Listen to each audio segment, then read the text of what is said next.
ನಡಹಳ್ಳಿಯವರು ಕೂಡ ನಮಗೆ ಜಾಯ್ನ್ ಆಗಿದ್ದಾರೆ. ನಡಹಳ್ಳಿಯವರೇ, ಬಹಳ ಮುಖ್ಯವಾಗಿ ಕಾಂಗ್ರೆಸ್ನವರು ಇವತ್ತು ಪ್ರೊಟೆಸ್ಟನ್ನು ಮಾಡಿದರು. ಪ್ರಧಾನಮಂತ್ರಿಯವರು ರಾಜ್ಯಸಭೆಯಲ್ಲೂ ಕೂಡ ಈ ರೀತಿಯಾದಂಥ ಪ್ರೊಟೆಸ್ಟ್, ಇದು ದೇಶ ವಿಭಜಿಸುವಂತಹ ಪ್ರೊಟೆಸ್ಟ್ ಅನ್ನುವಂಥ ರೀತಿಯಲ್ಲೂ ಟೀಕೆಯನ್ನು ಮಾಡಿದರು. ಅವರಲ್ಲಿ ಪ್ರೊಟೆಸ್ಟ್ ಮಾಡ್ತಿದ್ದಾಗೇ ಬಿಜೆಪಿಯವರು ಕೂಡ ರಾಜ್ಯದಲ್ಲೂ ಒಂದು ಪ್ರತಿಭಟನೆಯನ್ನು ಮಾಡಿದರೆ, ಆ ಮೂಲಕವಾಗಿ ಗ್ಯಾರಂಟಿ ಸ್ಕೀಮ್ಗಳು ಸರಿಯಾಗಿ ಇಂಪ್ಲಿಮೆಂಟ್ ಆಗ್ತಾ ಇಲ್ಲ ಅನ್ನುವಂತಹ ವಿಚಾರಗಳನ್ನು ಕೂಡ ಎಲ್ಲ ಪ್ರಸ್ತಾಪ ಮಾಡಿದ್ರಿ. ಆದರೆ ಕಾಂಗ್ರೆಸ್ನವರು ಒಂದು ಬಹಳ ಮುಖ್ಯವಾದ ಆರೋಪವನ್ನು ಮಾಡಿದ್ದಾರೆ. 25 ಜನ MP ಗಳನ್ನು ಕೊಟ್ಟರು, ಆ 25 ಜನ MP ಹೋಗಿ ಅಲ್ಲಿ ಪಾರ್ಲಿಮೆಂಟಲ್ಲಿ ಮಾತನಾಡ್ತಾ ಇಲ್ಲ, ಹಾಗಾಗಿ ನಾವು ಇಲ್ಲಿ ಪ್ರತಿಭಟನೆಯನ್ನು ಮಾಡಬೇಕಾದಂಥ ಅನಿವಾರ್ಯತೆ ಸೃಷ್ಟಿಯಾಗಿದೆ ಅಂತ ಹೇಳಿ. ರಾಜ್ಯಕ್ಕೆ ಅನ್ಯಾಯ ಆಗಿದೆ ಅನ್ನುವಂಥದ್ದು ತಮ್ಮ ಗಮನಕ್ಕೆ ಬಂದಿದೆ ಅಥವಾ ಅದನ್ನು ಒಪ್ಕೊಳ್ತೀರಾ ಕಾಂಗ್ರೆಸ್ ಮಾಡ್ತಾ ಇರುವಂಥ ಈ ಆರೋಪವನ್ನು? ಖಂಡಿತವಾಗಿಯೂ ಒಪ್ಕೊಳ್ಳಿಕ್ಕೆ ಸಾಧ್ಯನೇ ಇಲ್ಲ. ಯಾಕಂದರೆ ಈ ದೇಶದ ಒಂದು ಒಕ್ಕೂಟ ವ್ಯವಸ್ಥೆ ಸ್ವಾತಂತ್ರ್ಯ ಬಂದ ಮೇಲೆ ಕಾನ್ಸ್ಟಿಟ್ಯೂಷನಲ್ ಬಾಡೀಸನ್ನು, ಇಂಡಿಪೆಂಡೆಂಟ್ ಬಾಡೀಸನ್ನು ಕ್ರಿಯೇಟ್ ಮಾಡಿದ್ದಾರೆ ಪಾರ್ಲಿಮೆಂಟಲ್ಲಿ ಸಂವಿಧಾನಬದ್ಧವಾಗಿ. That is national finance commission ಇದೆ, ಹಾಗೆ ಇಲ್ಲಿ ಸ್ಟೇಟ್ ಫೈನಾನ್ಸ್ ಕಮಿಷನ್ ಇದೆ. ಯಾವುದೇ ಒಂದು ತೆರಿಗೆ ಹಣ ಬಂದಾಗ ಅದನ್ನು ಯಾವ ರೀತಿ ಡಿಸ್ಟ್ರಿಬ್ಯೂಟ್ ಮಾಡಬೇಕು ಅಂತಕ್ಕಂಥದ್ದು ಒಂದು ಪ್ಯಾರಾಮೀಟರ್ಸ್ ಇದ್ದಾವೆ. ಆನ್ ದ್ಯಾಟ್ ಬೇಸಿಸ್ಸು ಅದನ್ನು ಡಿಸ್ಟ್ರಿಬ್ಯೂಷನ್ ಮಾಡ್ತಾರೆ ಮತ್ತು ಅದಕ್ಕೆ ಅಲ್ಲೇ ತನ್ನದೇ ಆದಂಥ ಒಂದು ಫೋರಮ್ ಇದೆ, ಎಲ್ಲಿ ಡಿಸ್ಕಷನ್ ಮಾಡಬೇಕು ಅಲ್ಲಿ ಮಾಡಬೇಕು. ಸನ್ಮಾನ್ಯ ಮುಖ್ಯಮಂತ್ರಿಗಳು ಏನು ಹಿಂದೆ 2013ರಲ್ಲಿ ಕೂಡ ನಾನು ಅವತ್ತು ಶಾಸಕನಾಗಿದ್ದೆ, 14th ಕಮಿಷನ್ ಫೈನಾನ್ಸ್ ಕಮಿಷನ್ ಬಂದಂಥ ಸಂದರ್ಭದಲ್ಲೂ ಕೂಡ ಸಿದ್ದರಾಮಯ್ಯನವರು ಫೈನಾನ್ಸ್ ಮಿನಿಸ್ಟರ್ ಆಗಿದ್ದರು. ಅವತ್ತು ಕೂಡ ಇವರು ಆ ಮೀಟಿಂಗಿಗೆ ಸರಿಯಾಗಿ ಅದನ್ನು ಅಟೆಂಡ್ ಮಾಡಲಿಲ್ಲ. 2018ನಲ್ಲಿ ಏನು ಇವತ್ತು 15th ಫೈನಾನ್ಸ್ ಕಮಿಷನ್ ಇದೆ, ಆ ಸಂದರ್ಭದಲ್ಲೂ ಕೂಡ ಇವರು ರಿಪ್ರೆಸೆಂಟ್ ಮಾಡಲಿಲ್ಲ ಸರಿಯಾಗಿ. ಅದು ಪ್ರಶ್ನೆ ಬೇರೆ. ಬಟ್ ದೇಶ ಮಟ್ಟದಲ್ಲಿ, ರಾಜ್ಯ ಮಟ್ಟದಲ್ಲಿ ಒಂದು ತೆರಿಗೆ ಹಣವನ್ನು ಯಾವ ರೀತಿ ಹಂಚಬೇಕು ಅಂತಕ್ಕಂಥದ್ದು ಕಾನ್ಸ್ಟಿಟ್ಯೂಷನಲ್ ಬಾಡಿ ಇದೆ. ಅದನ್ನು ಚೇರ್ಮನ್ನು, ಮೆಂಬರ್ಗಳನ್ನು ಅಪಾಯಿಂಟ್ ಮಾಡ್ತಕ್ಕಂಥದ್ದು ನಮ್ಮ ರಾಷ್ಟ್ರಪತಿಗಳು. ಅದು ಗಮನದಲ್ಲಿ ಇಟ್ಸ್ ಎ ಇಂಡಿಪೆಂಡೆಂಟ್ ಬಾಡಿ. ಅಲ್ಲಿ ನೀವೇನು ಚರ್ಚೆ ಮಾಡೋದು ಮಾಡಿ, ಆದರೆ ಇದನ್ನು ರಾಜಕೀಯಕ್ಕೆ ಬಳಸ್ಕೊಳ್ಳೋದಿದೆಯಲ್ಲ, ದ್ಯಾಟ್ ಈಸ್ ರಾಂಗ್. ಆಮೇಲೆ ನಾನು ಇವತ್ತು ನನಗೆ ನಿಜವಾಗಲೂ ನೋವಾಗ್ತಕ್ಕಂಥದ್ದು, ಒಬ್ಬ ಕನ್ನಡಿಗನಾಗಿ ಪ್ರಜಾಪ್ರಭುತ್ವದಲ್ಲಿ ನಂಬಿಕೆ ಇಟ್ಕೊಂಡಿರ್ತಕ್ಕ ನನಗೆ ನೋವಾಗಿರ್ತಕ್ಕಂಥದ್ದು ಏನು ಅಂದರೆ, ನನ್ನ ತಿಳುವಳಿಕೆ ಬಂದ ಹಾಗೆ ಕರ್ನಾಟಕದ ವಿಧಾನಸಭೆಯ ಮುಖ್ಯ ದ್ವಾರಗಳನ್ನು ಯಾವತ್ತೂ ಬಂದ್ ಮಾಡಿರಲಿಲ್ಲ.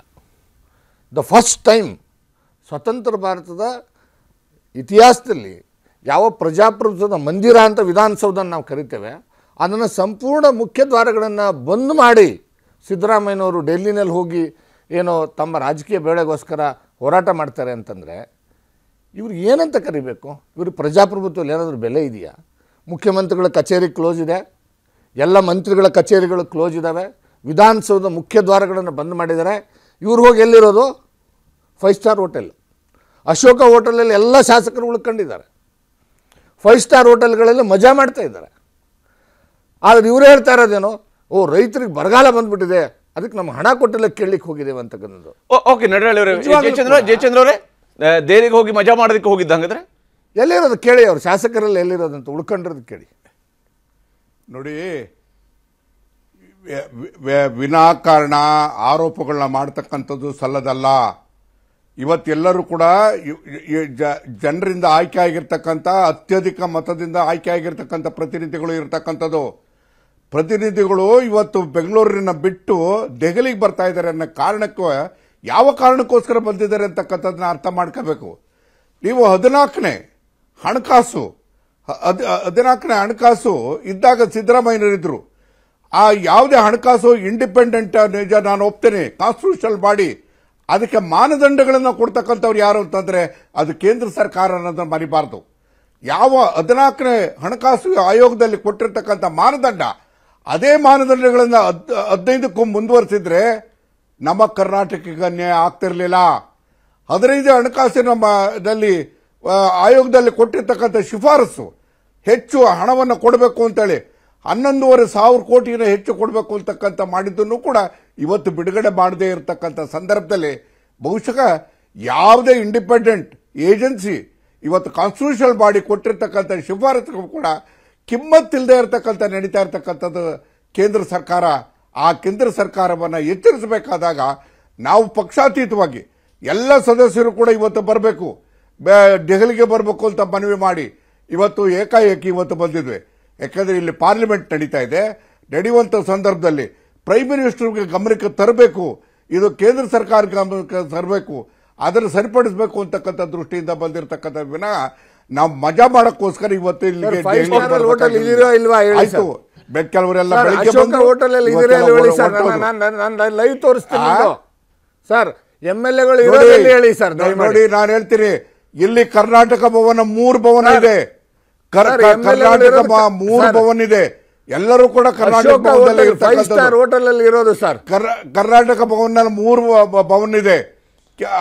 ಅನಿವಾರ್ಯ ಆದಂತ ಪರಿಸ್ಥಿತಿನಲ್ಲಿ ಇವತ್ತು ಬೇರೆ ಹೋಟ್ಲಲ್ಲೂ ಇರಬೇಕಾಗ್ತದೆ. ಇಲ್ಲ ಬೀದಿಯಲ್ಲಿ ಮಲಗಕ್ಕಾಗತ್ತಾ? ನೀವು ಬೀದಿಯಲ್ಲಿ ಅಲ್ಲ, ಬೀದಿಯಲ್ಲಿ ಮಲಗುವ ಸ್ಥಿತಿನ ದೇಶದ ಜನ ತಂದ್ಬಿಟ್ಟವ್ರ ಕಾಂಗ್ರೆಸ್ನವರಿಗೆ. ನಮ್ಮನ್ನ ದೆಹಲಿಗೆ ತಳ್ಳುವಂತ ರೀತಿಯಲ್ಲಿ ಮಾಡಿದ್ರಲ್ಲ, ಕಾನ್ಸ್ಟಿಟ್ಯೂಷನಲ್ ಬಾಡಿಗೆ ಅವಮಾನ ಮಾಡತಕ್ಕಂತ ರೀತಿಯಲ್ಲಿ ಇವತ್ತು ನಡ್ಕೊಂಡಿರ್ತಕ್ಕಂಥದ್ದನ್ನ ಇವತ್ತು ನಾವು ಓಕೆ ಜಯಚಂದ್ರ ಮಾತಾಡ್ತೀನಿ. ಹಾಗೆ ನಡಹಳ್ಳಿ ಅವರು ನಿಮ್ದು ಕೂಡ ಮಾತಾಡ್ತೀನಿ. ಕನ್ನಡಿಗರ ನೆಚ್ಚಿನ ನ್ಯೂಸ್ 18 ಕನ್ನಡ ಈಗ ವಾಟ್ಸ್ಆಪ್ ನಲ್ಲೂ ಲಭ್ಯ. ಕರ್ನಾಟಕ, ದೇಶ ವಿದೇಶಗಳ 360 ಡಿಗ್ರಿ ಸುದ್ದಿಯ ವಿವರಗಳನ್ನ ನಿಮ್ಮ ಕೈ ಬೆರಳುಗಳಲ್ಲೇ ಪಡಿಲಿಕ್ಕೆ ಈ QR ಕೋಡ್ ಅನ್ನ ಸ್ಕ್ಯಾನ್ ಮಾಡಿ, ನಮ್ಮ ಚಾನಲ್ ಫಾಲೋ ಮಾಡಿ, ನೋಟಿಫಿಕೇಶನ್ ಆನ್ ಮಾಡಿ.